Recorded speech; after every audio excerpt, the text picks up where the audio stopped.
आगे आगे बढ़ना है तो हिम्मत हारे मत बैठो।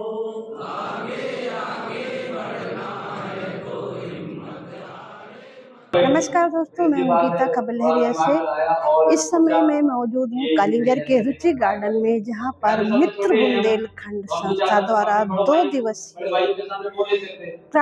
देखभाल क्रांति अधिवेशन का आयोजन किया गया है, जिसमें किशोर लड़कों और पुरुषों को जागरूक करने का काम किया जा रहा है। तो चलिए जानते हैं यहाँ पर आए लोगों से। इस कार्यक्रम का उद्देश्य ये था कि हम उन ऐसे प्रयासों को, ऐसे बदलावों को सभी के साथ में साझा करें कि कहाँ पे किस तरीके के प्रयास हो रहे हैं और एक ऐसा माहौल बनाने की कोशिश करें जहाँ पे दूसरे पुरुष भी प्रेरित हों और इस बदलाव की प्रक्रिया को आगे लेके जाएं। इस कार्यक्रम में करीब 80 लोग जुड़े हुए हैं और ये जो 80 लोग हैं वो 1700 लोगों का प्रतिनिधित्व करते हैं। लड़कों को प्रेरित करने से आज लड़के स्कूल में अगर कहीं शौचालय का मुद्दा है कि लड़कियों के शौचालय होना चाहिए, अगर शौचालय नहीं बना है, पानी की व्यवस्था नहीं है, तो अभी लड़कों ने भी इस तरीके की बातें स्कूलों में उठाना शुरू किया है। अगर कोई लड़के छेड़खानी करते हैं, तो अब लड़के उसका विरोध करना शुरू कर रहे हैं और वही लड़के अपने घरों में बहनों के साथ काम में सहयोग कर रहे हैं, साथ में खेल रहे हैं। आज कई जगह पे ऐसा है कि जहाँ पे लड़कियों के लिए खेल-कूद की व्यवस्था लड़के मिलके कर रहे हैं। खेल का मैदान तैयार करना, जो पहले पाबंदी लगाते थे, जो पहले मोबाइल देने से मना करते थे, आज इस तरीके के छोटे-छोटे प्रयास जो है लड़के कर पा रहे हैं। मेरे घर में ये बदलाव है कि जैसे पहले मैं बाहर नहीं निकल पाती थी और मेरे अगल-बगल के लोग कहते थे कि ये मतलब क्या काम करती है,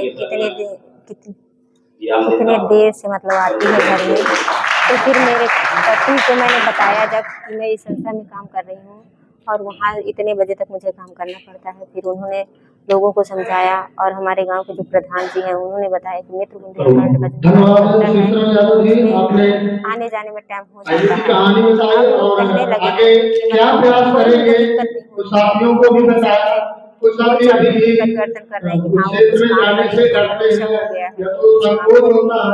और मेरे तो पति आपने भी बताया मेरा कि सहयोग हम करते कोई हैं, भी खाना भी संकोच बना न देते करें हैं और और बदलाव बच्चों करना का है, पालन सबको पोषण भी मिलके कर करना देते है, हैं। ताकि हमारी जो परियोजना है। पुरुषों को सुनना और शेयर करना दोनों नहीं आता, तो शायद वो यहाँ पे शेयर करना और सुनना और इसकी ज़रूरत को समझेंगे। यही मुझे लगता है एक सबसे बड़ी उपलब्धि है होगी इस 2 दिन में।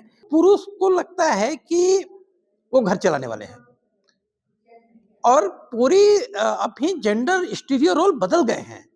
पुरुष उसको स्वीकार करने को तैयार नहीं है। परिस्थितियाँ बदल गई हैं। पुरुषों की कमाई के भरोसे घर नहीं चलता। ऐसे भी कभी भी पुरुषों की कमाई के भरोसे कम से कम वर्किंग क्लास की महिलाओं का घर तो नहीं चलता था। महिलाएं भी काम करती थी। कई बार ये प्रश्न उठता है, क्या पुरुषों के पास ये आज़ादी है? ये आज़ादी नहीं है। ये कि पुरुष चाहे बगैर काम किए भी घर में रह जाए। तो ये सबसे बड़ी उनकी चुनौती है। दूसरा, अभी वो असमंजस में है। अपनी आइडेंटिटी को लेकर के पहचान की ही क्राइसिस उनकी खड़ी हो गई है कि वो कैसे पहचाने जाएँगे। तो एक सफल होने का बहुत बड़ा उनके ऊपर तनाव है।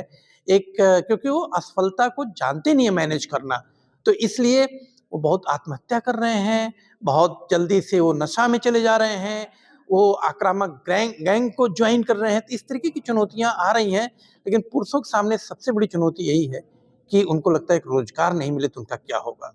खबर लहरिया, आपकी खबर आपकी भाषा।